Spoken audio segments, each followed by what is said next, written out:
আমার ছোট ভাই আলিফের 3 বছর বয়সী একটি কন্যা সন্তান আছে। সে অকালে হারালো তার বাবাকে। অনাগত সন্তানও তার বাবার মুখ দেখবে না, আবার ভাইয়েরও তার দ্বিতীয় সন্তানকে দেখার সৌভাগ্য হলো না। এর চেয়ে কষ্টের আর কি হতে পারে? আমার নিরপরাধ ভাইকে কেন মেরে ফেলা হলো? আমরা এই হত্যার বিচার চাই। এভাবেই কেঁদে কেঁদে গণমাধ্যমকে কথাগুলো বলছেন চট্টগ্রাম জজ কোর্টের আইনজীবী অ্যাডভোকেট সাইফুল ইসলাম আলিফের বড় বোন জান্নাত আরা বেগম।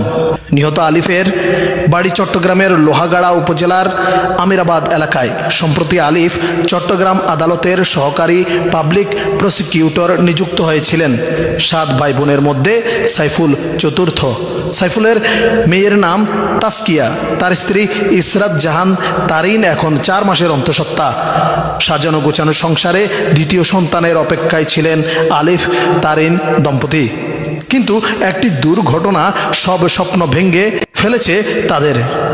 বিলাপ করতে করতে গণমাধ্যমকে জামাল উদ্দিন বলেন, আমি আমার ছেলে হত্যার বিচার চাই। যারা আমার ছেলেকে এমনভাবে মেরেছে, আমি আল্লাহর কাছে তাদের বিচার দিলাম। আল্লাহ যেন তাদের বিচার করেন। ঘটনার প্রত্যক্ষদর্শী মোহাম্মদ হাসান নামে এক আইনজীবী বলেন, পুলিশ ও আইনজীবীদের সঙ্গে বিক্ষোভকারীদের পাল্টাপাল্টি ধাওয়াও ও সংঘর্ষের মধ্যে আইনজীবী আলিফকে বিক্ষোভকারীরা কোপানো শুরু করে। পরে তাকে উদ্ধার করে হাসপাতালে নেওয়া হলে চিকিৎসকরা মৃত ঘোষণা করেন।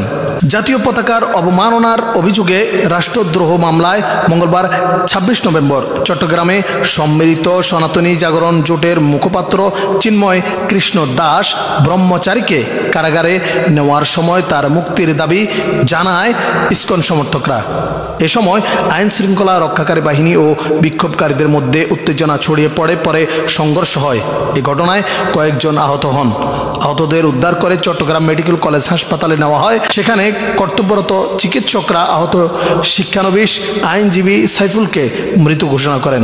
এছাড়া লালদিঘিতে সংঘর্ষের ঘটনায় চট্টগ্রাম মেডিকেল হাসপাতাল ছাড়াও আহত হয়ে চট্টগ্রাম জেনারেল হাসপাতালে ভর্তি হয়েছে 19 জন।